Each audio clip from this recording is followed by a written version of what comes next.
इस नदी में दो तरह की मछलियां हैं। पहली हैं खास पौधे खाकर जीने वाली शाकाहारी मछलियां और दूसरी हैं कीड़े और मेंढक खाकर जीने वाली मांसाहारी मछलियां। कुछ अप्राकृतिक स्थितियों से तीन अलग तरह की मछलियां आ जाती हैं। वो होती हैं डेविल फिश।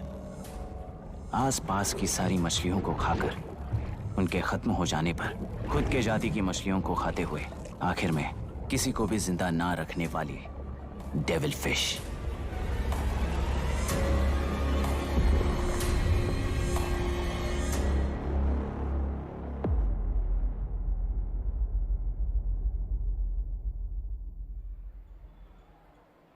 इसका नाम अभी है, अभिराम। श्राप है या वरदान पता नहीं, पर बचपन से ही जो भी पढ़ता है उसे याद रखने के लिए इसे ज्यादा मेहनत नहीं करनी पड़ती।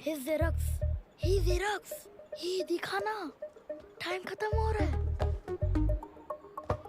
कुछ भी नहीं दिखाई दिया। तूने जेरोक्स कहा ना, इतना ही देखने मिलेगा। जनरली क्लासरूम में सब गलती करके मार खाते हैं, पर यह है कि sir, algebra is an Arabic word, not Latin. It means reunion of broken parts. Wikipedia के नॉलेज से क्लासरूम में टीचर की गलती बताना ही काम है तुम्हारा। खुद को आइंस्टाइन समझते हो क्या? Arrogant idiot. इस तरह दुनिया और खुद के बीच का फासला कम करने के लिए ये बचपन से ही कोशिश कर रहा है। देखा, दूध पत्थर पीता है, भगवान नहीं। इसी को कैपलर रिएक्शन कहते हैं। ये सब तो पागल हैं। लोगों के विश्वास पर सवाल उठाने के लिए खुद को सोक्रेटिस समझते हो? दिमाग और शब्दों के बीच में फिल्टर रखना सीखो। माइंड और सच को फिल्टर करेंगे तो वो झूठ होता है। मतलब झूठ बोलो, उसके लिए मुझे सजा दे रहे हो पापा? इनका नाम मिस्टर दशरथ है। अभी की माँ गुजर जाने के बाद उसे माँ की कमी महसूस ना हो, इसलिए उन्होंने कमला से शादी की। इनके पति के गुजर जाने के बाद अपनी बेटी को पिता की कमी महसूस ना हो, इसलिए इन्होंने दशरथ से शादी की। इसकी सौतेली माँ है ना, इसलिए इसकी सारी प्रॉब्लम्स की जड़ यही है। क्या है ये?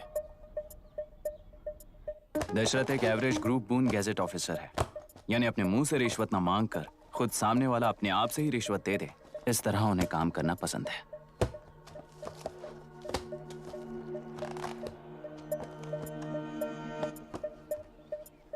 क्या हुआ? पैसे चाहिए क्या? आज से मैं जो खाना खाता हूँ और यहाँ रहता हूँ, उसकी फी। कहाँ से मिले पैसे?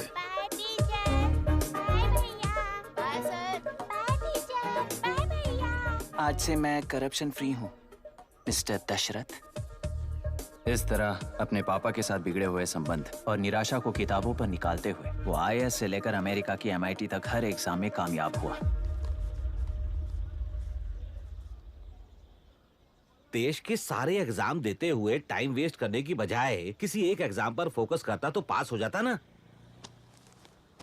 इन एग्जाम्स में वो पास नहीं होगा, ये तुम्हें कैसे पता? मतलब क्लियरिटी नहीं है ना। ये उसने खुद के लिए लिखा है और ये सारे उसने अपने अहंकार के लिए लिखे हैं। उसके पास तो क्लैरिटी है, पर उसके आसपास की दुनिया में कोई क्लैरिटी नहीं है।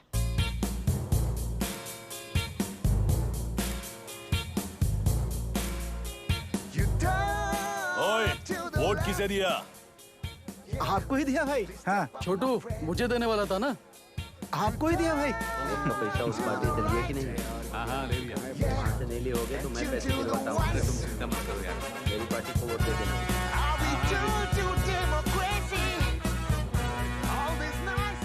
दीदी, दीदी, आप किसको वोट देने वाली हैं? विशाखा बानी पार्टी को। पैसा कितना दिया है? 5000।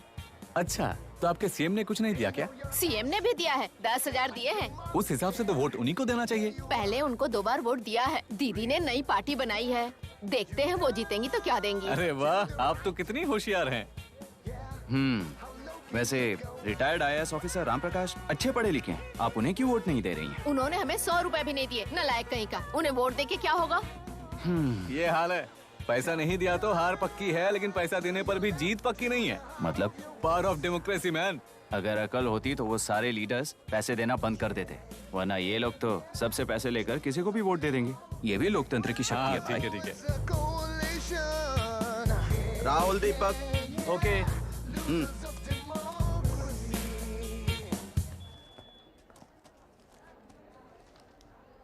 तुमने ऑलरेडी वोट दे दिया, जाओ। इंक है क्या? नहीं फेस मैच हुआ? हुआ। मतलब मेरा वोट क्लियरली रिग हुआ है ना? हेलो, ये वोटिंग बूथ रिग्ड है, सब अपने घर चले जाइए। ए, रुक जाओ, कोई वापस मत जाना। ये क्या पागलपन है?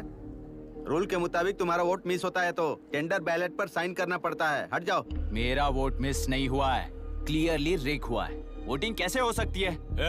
वोटिंग रोकने वाला तू कौन है? ये पूछने वाले तुम कौन हो? पोलिंग ऑफिसर हो? नहीं ना? तो जाओ। कौन है बे? कंसर्न्ड पोलिंग ऑफिसर को बुलाइए, तब तक वोटिंग बिल्कुल नहीं होगी। क्या प्रॉब्लम है?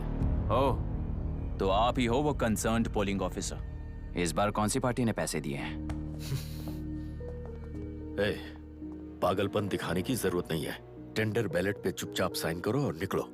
टेंडर बैलेट पे मैं सिग्नेचर क्यों करूं जब क्लियरली मेरा वोट रिग हुआ है? और कितने वोट रिग हुए हैं क्या पता? इस बूथ को रोकना ही होगा। बढ़ा मत यार, यहाँ से निकल लेते हैं, चल यार, मैं क्या कर रहा हूँ मुझे पता है। तू जा यहाँ से। ओए क्या कर रहा है बे तू? रुक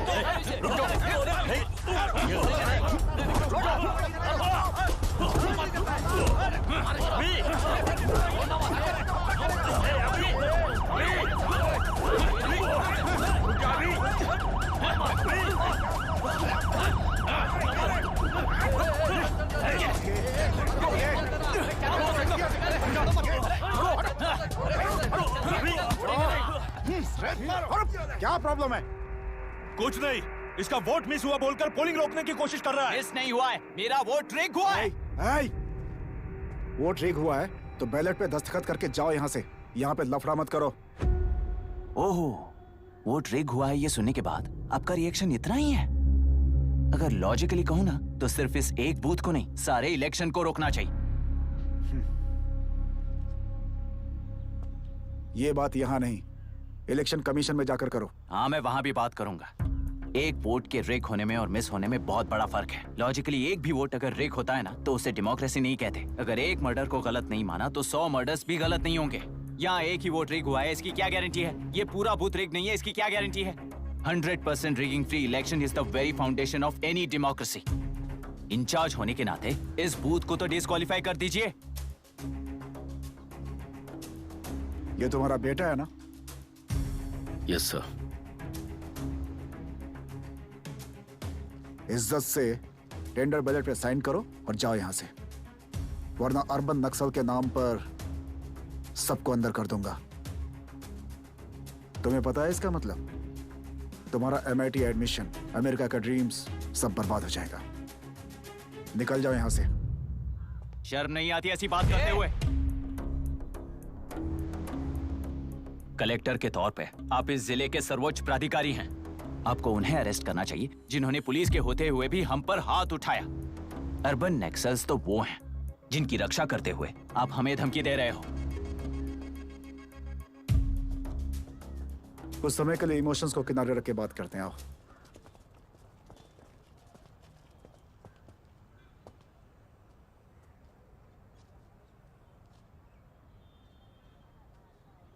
तुमने सही कहा, मुझे शर्म नहीं आती।